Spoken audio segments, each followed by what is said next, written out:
I don't normally have notes, but as my message changed, it felt like maybe I should at least have something, a crutch, you know? As Monty said, my stepdad died last Sunday morning. And I had a talk all planned. Oh boy, it was going to be so much fun. It was exciting, and you know. And that changed because of something somebody said to me in church last week. So he died early in the morning. I got the message about 5 a.m. and in his sleep. Lovely. So I went to church. After all, I was running the Zoom call. And I asked Michael, now some of you I know Michael, he's one of our practitioners, Michael Laxo. And I said, oh God, I feel like I'm surrounded by death. So many people in my family, my friends, Dwight's family, his friends, died in the last year, and I feel like I'm just surrounded by it. And he said, well, you know, I look at it a little differently. Surprise, surprise. And he said, I look at it as when we are born into this life, we die to spirit. We're welcomed by loving arms and joy, and we spend our life here on this human existence, maybe filled with lots of other things beside love and joy. But those are all learning experiences, and then when we die to this life, and we are reborn to spirit. Then we're spirit for however long it's appropriate, and we are reborn to this life. So it's a cycle. I found that very comforting.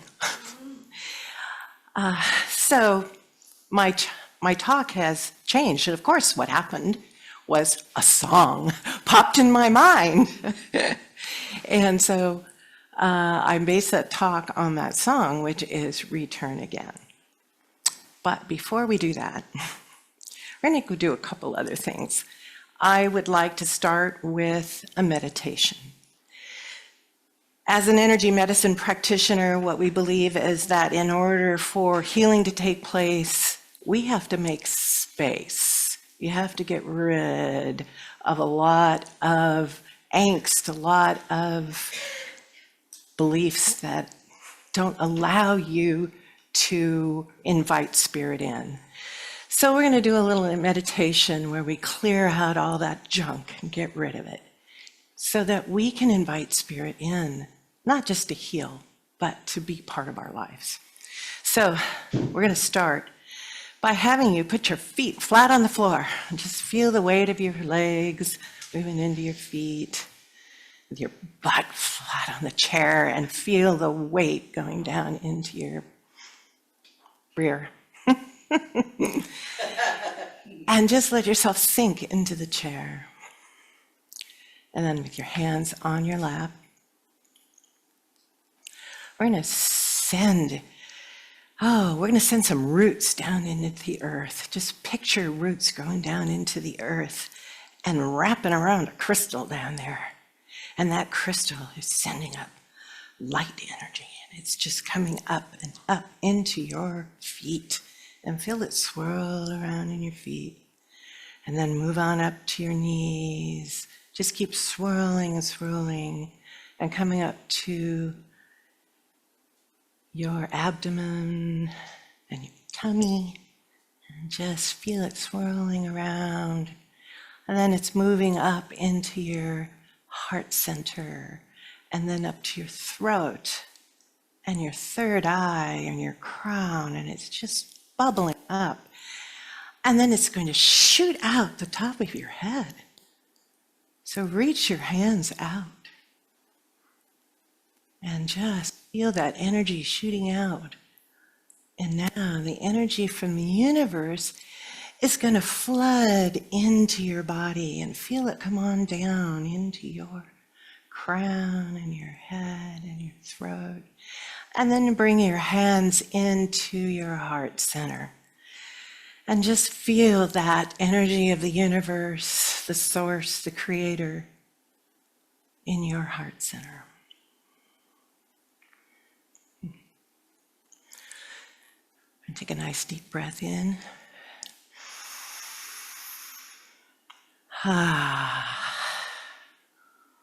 Okay, you can open your eyes and come back to here and now.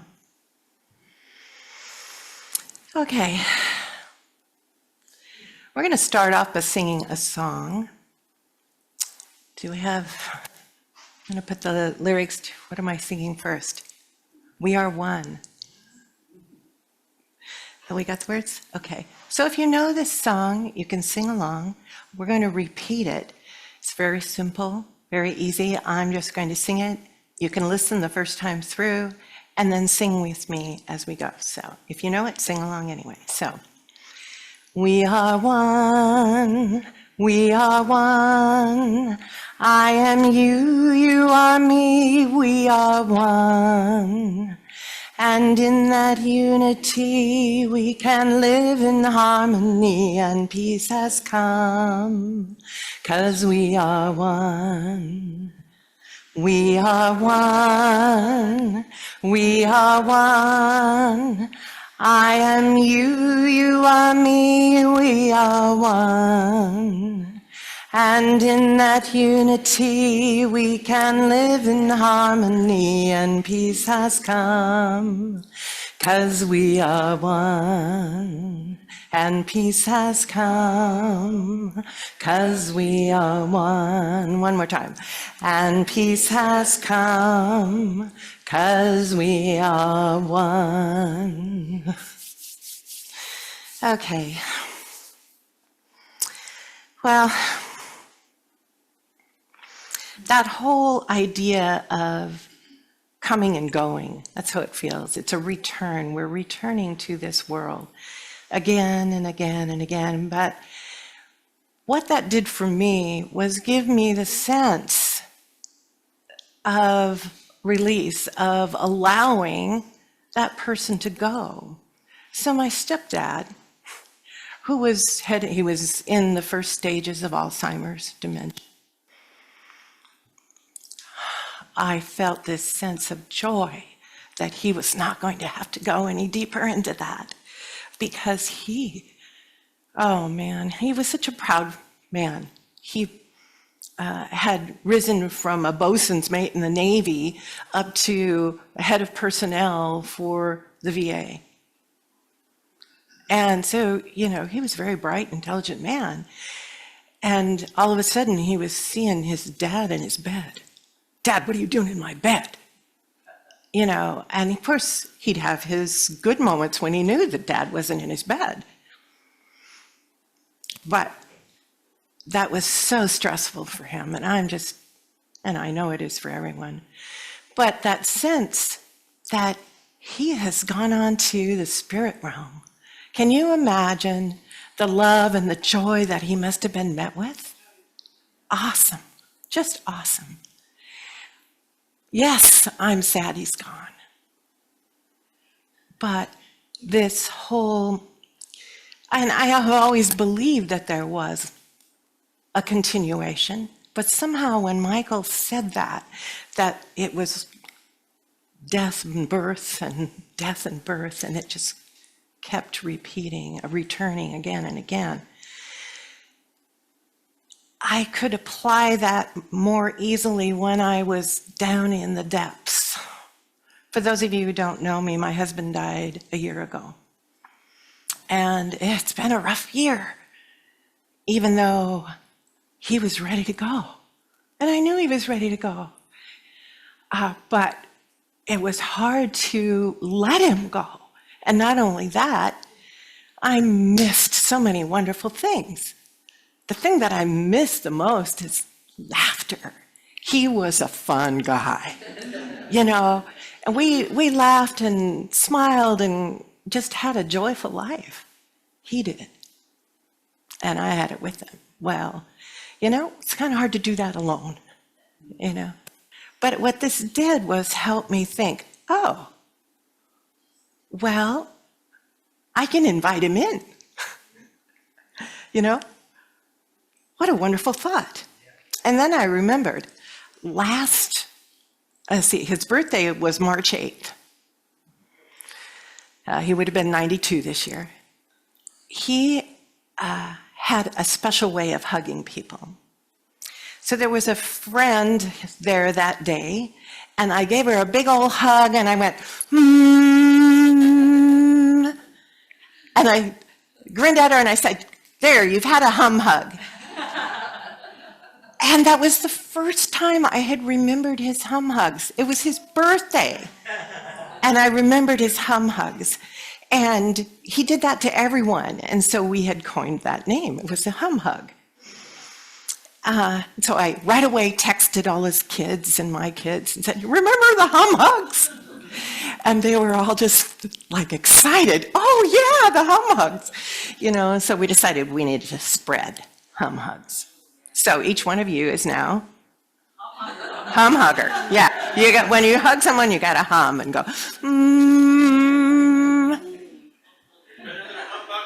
That's right.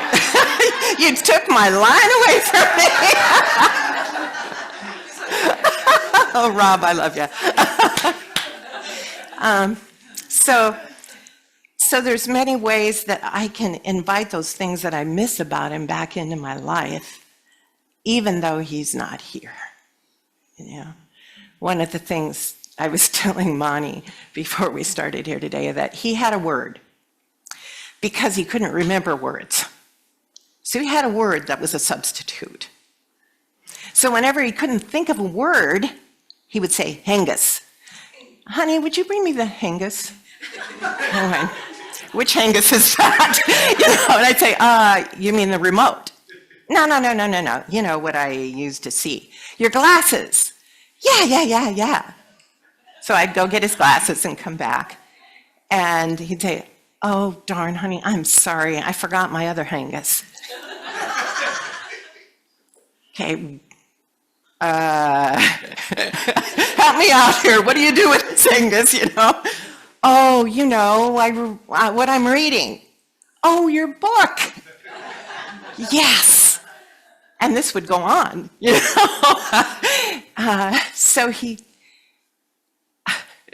So that really worked for him, and I don't know why that is.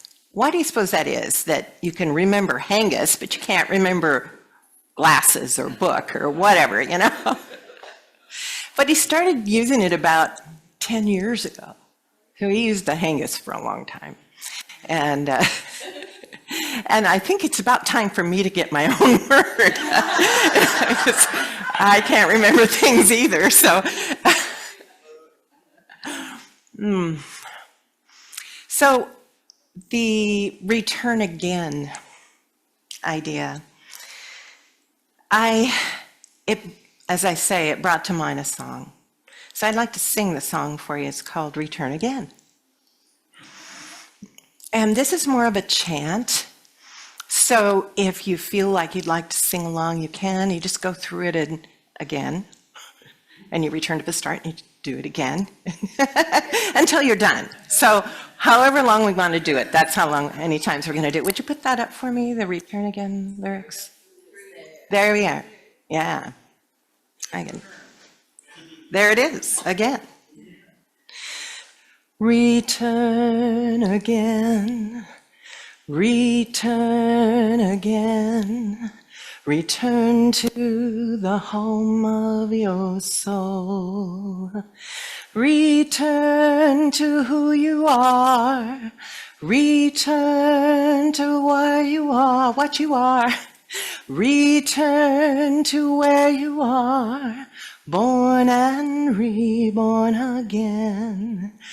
Return again, return again, return to the home of your soul. Return to who you are, return to what you are, return to where you are, born and reborn again. Return again, Return again. Return to the home of your soul. Return to who you are.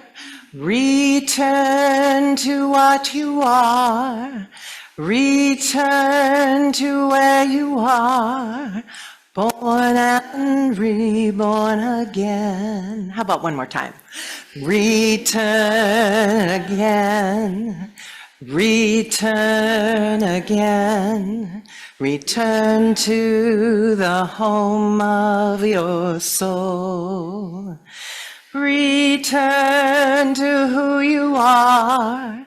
Return to what you are. Return to where you are. Born and reborn again. Doesn't it feel like you should go on and on? It's just never ending. To me, that song was perfect for this. Yeah. Thanks.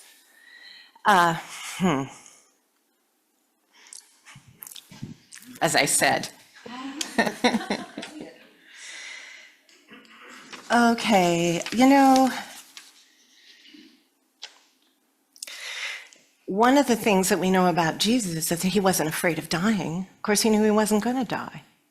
He knew he was going to come back. And he came back into the same body. We know we can't do that. But we do come back. So one of the things that happened for me when I first acknowledged that that was the way of the world, the way of being, the way of the Creator, I stopped being afraid of death. And I also stopped worrying about everyone who died, because I knew that they weren't gone, that they were gone from our presence, but they were reborn to spirit. Now that may sound kind of cold, but it isn't meant to be. What it means is that you don't have to try to keep someone here as long as possible.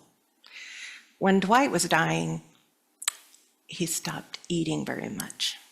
And people around me were really concerned. Oh, he's not eating very much. You should make sure he eats more, So I called the hospice nurse and I said, he's not eating very much. What'll I do? And she said, it's his body shutting down. He's getting ready to die. It's okay. Well, I was overjoyed to hear that because, and the other thing she said was, give him what he wants. Oh, ice cream for breakfast, And the same thing happened with my stepdad, only that it wasn't as clear to us because we weren't there. My sister and I went this past week and cleaned up his apartment and got all the memorabilia and stuff out. But we were there visiting him a month ago in February, which I'm really glad that we did. We spent almost a week with him. Very boring. I have to say that, he watched Westerns all the time. But at least we got to spend that time with him. But we could see then he wasn't eating very much. Breakfast was his favorite meal. They would bring him breakfast in his room, and he would eat breakfast until lunch. But then he hardly touched his lunch, he hardly touched his dinner. They kept bringing it, but he didn't eat it. And people would say, oh, you're not eating enough, you need to eat more, and, but no, he didn't. He was getting ready for this, That's a tough one. Where's the line? We don't know where the line is. But I was so happy that he was in hospice, that he wasn't in the hospital where they're going to put tubes in him and feed him, It was a joyful time for us. He would wake up in the morning and be humming. How many people do you know that wake up humming? I didn't know anybody. You do? All right. The last day of his life, he woke up. We had a baby monitor in the room, and his caregiver and I were out in the living room. And we heard this, "Good morning." It's 6 a.m. "Good morning. Time to get up. Good morning." You know, what better way to go out, you know? And he died by 5:15. So, you know, it was a wonderful experience for both of us. I was glad I was there with him. If he'd been in the hospital, it wouldn't have been the same at all. I was so glad that he got to die at home, and I got to experience that with him. And yes, I was devastated. I was not prepared for what came after. I was like, what's a widow? What am I supposed to do now I'm a widow? I don't know how to be a widow. I also didn't know how to live alone. I had never lived alone. So there's a lot of learning that went along in that last year, this past year. But now I feel like, wow, I can invite him in to be that joy that he was in my life now. And it still can be a shock. I opened up a book that was written by a friend of his, and I opened it up, and inside there was his address label. And I just started boo-hooing so badly because I wasn't expecting it. It blindsided me, you know. So those things continue to happen, but I am definitely so happy for him. You know, he's where he needs to be now. And that is a joy. So it brings up real mixed messages, you know, or mixed feelings when somebody young dies. My husband's nephew, we talked about this last time, he died at age 32. That's hard to take. You know, it was sudden and unexpected. And I certainly, you know, empathized with the family. But again, he was where he needed to be. It was time for him to go. We weren't expecting it, and we didn't know. His spirit knew,